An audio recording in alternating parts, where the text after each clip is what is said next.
Avengers ഡൂംസ്ഡേയില് ആരാകും അവഞ്ചേഴ്സിനെ മൊത്തത്തിൽ lead ചെയ്യാൻ പോകുന്നത്? The Avengers, Avengers age of Ultron, Avengers infinity war, Avengers end game. ഈ 4 മൂവീസിലും അവഞ്ചേഴ്സിനെ lead ചെയ്തത് സ്റ്റീവ് റോജേഴ്സ് അഥവാ ക്യാപ്റ്റൻ അമേരിക്കയാണ്. ഗോഡ് ഓഫ് തണ്ടറായ തോറിന്റെ വെപ്പണായ മ്യോൾനിയർ എടുക്കാൻ വെർത്തിയാണെന്ന് അദ്ദേഹം തെളിയിച്ചിട്ടുണ്ട്. മാത്രമല്ല, അവഞ്ചേഴ്സ് ഡിഫീറ്റ് ചെയ്യപ്പെട്ടപ്പോഴും താനോസിനോടും അവന്റെ ആർമിയോടും ഒറ്റയ്ക്ക് നിന്ന് പോരാടാൻ കാണിച്ച ധൈര്യമൊക്കെ എടുത്തു പറയേണ്ടതാണ്. ക്യാപ്റ്റൻ അമേരിക്ക അവഞ്ചേഴ്സിന്റെ ലീഡർ ആയതുകൊണ്ട് തന്നെ അവഞ്ചേഴ്സ് അദ്ദേഹത്തെ വെറുതെ അങ്ങ് ഫോളോ ചെയ്യുക മാത്രമല്ല ചെയ്യുന്നത്, അദ്ദേഹത്തെ വളരെയധികം വിശ്വസിക്കുകയും ചെയ്യുന്നുണ്ട്. എന്നാൽ ഏറ്റവും പുതിയ ക്യാപ്റ്റൻ അമേരിക്കയായ സാം വിൽസൺ അവഞ്ചേഴ്സിനെ ലീഡ് ചെയ്യാൻ വെർത്തിയാണോ എന്ന് ചിന്തിക്കേണ്ടിയിരിക്കുന്നു. സാം വിൽസൺ വളരെ ധൈര്യശാലിയായ ഒരു സോൾജർ ആണ്. മാത്രമല്ല, അദ്ദേഹം വളരെ സത്യസന്ധനുമാണ്. Thor, Doctor Strange, Hulk, Captain Marvel ഇവരെ പോലെയുള്ള ലീഡിംഗ് ആയിട്ടുള്ള സൂപ്പർ ഹീറോസിനെ സാം വിൽസണ് ലീഡ് ചെയ്യാൻ പറ്റുമോ എന്നത് എനിക്ക് സംശയമാണ്. Avengers Doomsday, Avengers Secret Wars ഒക്കെ മൾട്ടിവേഴ്സിനെ ബേസ് ചെയ്തു പോകുന്ന സ്റ്റോറി ലൈനുകളാണെങ്കിൽ അവഞ്ചേഴ്സിന്റെ ലീഡർ ആകാൻ എന്തുകൊണ്ട് യോഗ്യൻ ഡോക്ടർ സ്ട്രേഞ്ച് ആണെന്നാണ് എന്റെ അഭിപ്രായം. അവഞ്ചേഴ്സിന്റെ ലീഡർ ആവാൻ യോഗ്യൻ നിങ്ങളുടെ അഭിപ്രായത്തിൽ ആരാണ്? കമന്റ് ചെയ്യുക. അവഞ്ചേഴ്സ് ഡൂംസ്ഡേയില് ക്യാപ്റ്റൻ അമേരിക്കയുടെ മറ്റൊരു വേർഷനായ ക്യാപ്റ്റൻ ഹൈഡ്ര ഉണ്ടാകുമെന്ന് ഒരുപാട് റൂമറുകളുണ്ട്. MCUവിൽ എങ്ങനെയാകാം ക്യാപ്റ്റൻ അമേരിക്ക ക്യാപ്റ്റൻ ഹൈഡ്ര ആവുന്നതെന്ന് നമുക്കൊന്ന് നോക്കിയാലോ. ഞാൻ ഈ പറയാൻ പോകുന്നത് അവഞ്ചേഴ്സ് ഡൂംസ്ഡേയെ ചുറ്റിപ്പറ്റിയുള്ള വെറും തിയറി മാത്രമാണ്. ക്യാപ്റ്റൻ അമേരിക്ക ക്യാപ്റ്റൻ ഹൈഡ്ര ആകുമെന്നുള്ളതിന്റെ ഒരു ചെറിയ സൂചന മാർവൽ സ്റ്റുഡിയോസ് ഓൾറെഡി തന്നെ അവഞ്ചേഴ്സ് എൻഡ് ഗെയിമിൽ നമുക്ക് നൽകിയിട്ടുണ്ടായിരുന്നു. ഒരു പക്ഷേ നമ്മൾ അത് ശ്രദ്ധിക്കാതെ പോയതായിരിക്കാം. ദി അവഞ്ചേഴ്സ് എന്ന മൂവിയിൽ ലോക്കി തന്റെ സെപ്റ്റർ ഉപയോഗിച്ച് ക്ലിന്റ് ബാർട്ടൺ അഥവാ ഹോക്കയെ മൈൻഡ് കൺട്രോൾ ചെയ്യുന്നുണ്ടല്ലോ. അവഞ്ചേഴ്സ് എൻഡ് ഗെയിമിൽ ടൈം ട്രാവൽ ചെയ്ത് പാസ്റ്റിലേക്ക് പോയ ക്യാപ്റ്റൻ അമേരിക്ക ഇങ്ങനെ പറഞ്ഞിട്ട് ഹൈഡ്ര ഏജൻസിന്റെ പക്കൽ നിന്ന് ലോക്കിയുടെ സെപ്റ്റർ കൈക്കലാക്കുന്നുണ്ട്. അതിനുശേഷം ക്യാപ്റ്റൻ അമേരിക്ക തന്റെ പാസ്റ്റിലെ വേർഷനായ ക്യാപ്റ്റൻ അമേരിക്കയുമായിട്ട് ഫൈറ്റ് ചെയ്യേണ്ടി വരികയും അവസാനം ലോക്കിയുടെ സെപ്റ്റർ ഉപയോഗിച്ച് പാസ്റ്റിലെ ക്യാപ്റ്റൻ അമേരിക്കയുടെ വേർഷനെ ബോധരഹിതനാക്കുകയും ചെയ്യുന്നുണ്ട്. ലോക്കിയുടെ സെപ്റ്ററിലുള്ളത് മൈൻഡ് സ്റ്റോൺ ആണ്.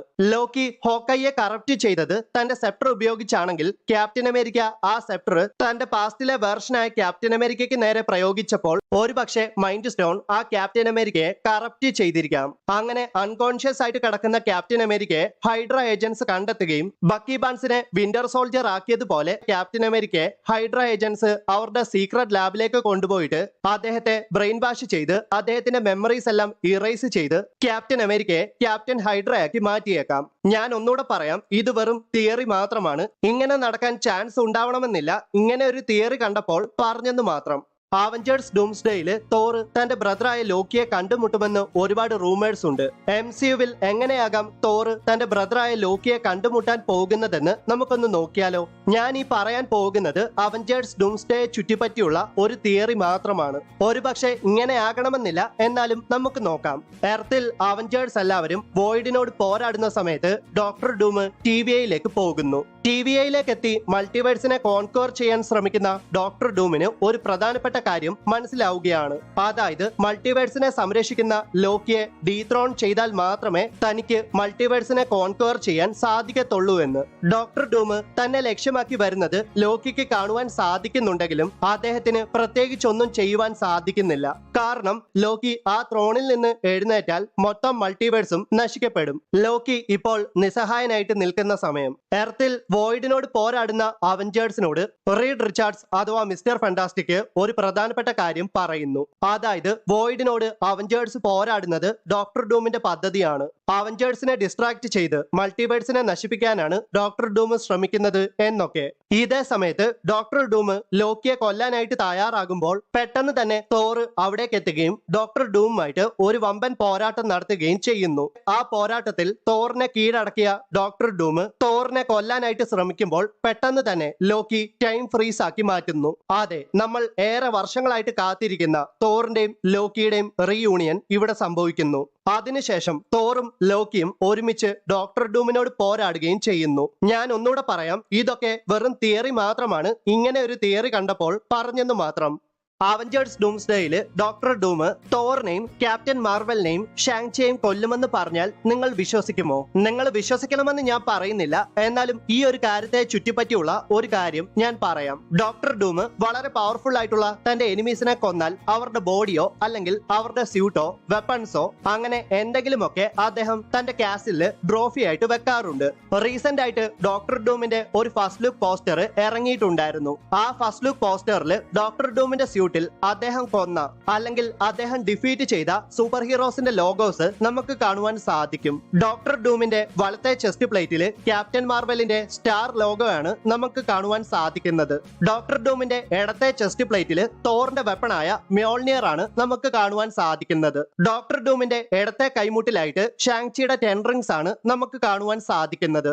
ഓർക്കണം, ക്യാപ്റ്റൻ മാർവല്, തോറ്, ഷാങ്ചി ഈ 3 പേരും MCUവിലെ വളരെ പവർഫുൾ ആയിട്ടുള്ള ക്യാരക്ടേഴ്സ് ആണ്.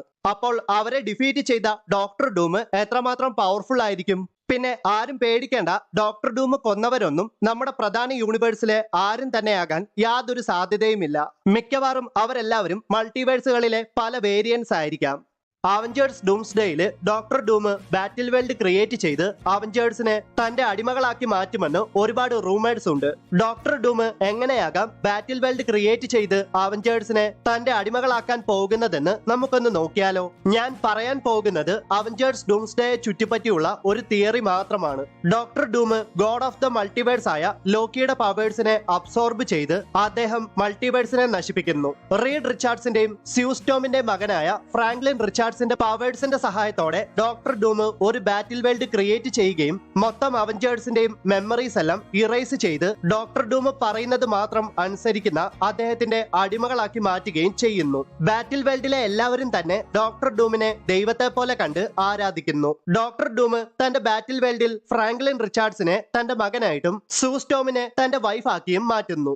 ഡോക്ടർ ഡൂം അവഞ്ചേഴ്സിന്റെ എല്ലാം മെമ്മറീസ് ഇറേസ് ചെയ്തെങ്കിലും ഒരു കൂട്ടം അവഞ്ചേഴ്സ് ഡോക്ടർ ഡൂം ചെയ്ത് കൂട്ടിയതെല്ലാം ഇപ്പോഴും ഓർക്കുന്നുണ്ട്. അവർ വളരെ രഹസ്യമായിട്ട് ഡോക്ടർ ഡൂമിനോട് പോരാടാൻ ഒരു ടീമിനെയൊക്കെ രൂപീകരിച്ച് തയ്യാറാകുന്നു.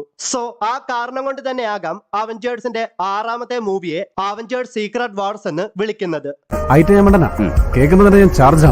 ഞാൻ ഒന്നുകൂടെ പറയാം, ഇതൊക്കെ വെറും തിയറി മാത്രമാണ്. ഇങ്ങനെ ഒരു തിയറി കണ്ടപ്പോൾ പറഞ്ഞെന്ന് മാത്രം.